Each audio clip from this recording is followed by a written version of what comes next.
Now back to New Hampshire Today with Jack Heath, where the talk is all about New Hampshire. We are your news, traffic, and weather station. Welcome back. New Hampshire Today, our news time 7:40 on this nice Monday morning, September 8th, the day before the primary tomorrow. And I commented earlier in the top of our show, just to get it out of the way, the New England Patriots stunk yesterday. They were just awful. The offensive line was, talk about our borders having holes in them. The offensive line couldn't protect Brady. I'll tell you, at his age, he was on the turf more than anything else. Couldn't get anything done. The defense wasn't great. They just, 23 unanswered points, whatever it was. Ended up being a 13-point win for the Dolphins in Miami, 33-20. But what's interesting to look at the American Conference in which the Patriots play. They're in the cellar, and Miami won, the Jets won, and Buffalo won. Just pointing out, it's going to be a long season, okay? We get that. Hey, also reminding, speaking of sports, some of our great sponsors, the Bruins dentist is Dr. Brian Hortdorfer of Hortdorfer Dentistry at the Elliott Hospital, and they are announcing the Zdeno Chara Challenge. I'll get it straight, the Z Challenge. Zdeno Chara, of course, the big man of the Boston Bruins. It's the 4th annual Big Z Challenge. And you can check it out by going to thebigzchallenge.com. You want to go meet Z, he'll be up. He may be in our studios. We'll let you know when, but he's going to be at the Elliott with Dr. Brian. And it's all for a great cause, the Children's Hospital at the Elliott, the Big Z Challenge. So check that out. It's coming up. You can check out the date and the time and go play some air hockey with Z and meet the captain of the Boston Bruins. So there you have it, or the big man, as I'll call him. All right, joining us now on the Auto Fair Listener Lines is one of the other candidates who's running in for tomorrow's election in the primary 1st District Congressional Republican, Frank Guinta, on the Auto Fair Listener Lines. Good morning, sir. How are you? I'm doing great, Jack. How are you? I'm well, thanks. The analysts we have on, Jeff Chittister and Wayne Lesperance a little bit ago, and some of other folks are predicting that you'll do well enough tomorrow to move on. Do you feel that way, or do you think that things will be tighter? Because some of these other races, the same pundits are saying in the governor's primary and even the U.S. Senate race and that 2nd congressional district race, maybe too close to call. Yeah, no, we feel that we're in a great position, Jack, with over 700 endorsements throughout the district, have worked very hard on our grassroots campaign to make sure that we've got all of our supporters throughout the district coming out to support the effort.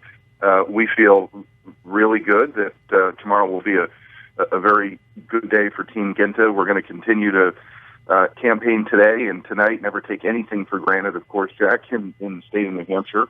But I'm feeling very good, and I think once we have our nominees tomorrow, you've got an 8-week focus on why people like Carol Shea Porter are just not reflective and representative of the state of New Hampshire, and I think there'll be a great opportunity to show the differences between Carol and I.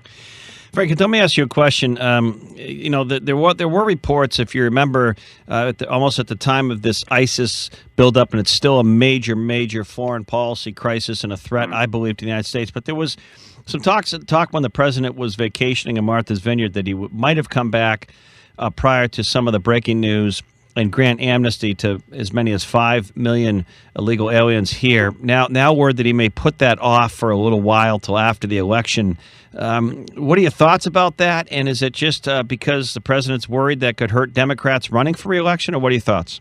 Well, there are sitting U.S. senators who are Democrats who are up for re-election who have begged the president not to have any kind of executive order relative to immigration, and they specifically have said that it's because of their fear that his decision will further exacerbate the problems that the Democrats are having across the country trying to get reelected. So he is going to make this decision after, I think, the November election, and for political reasons.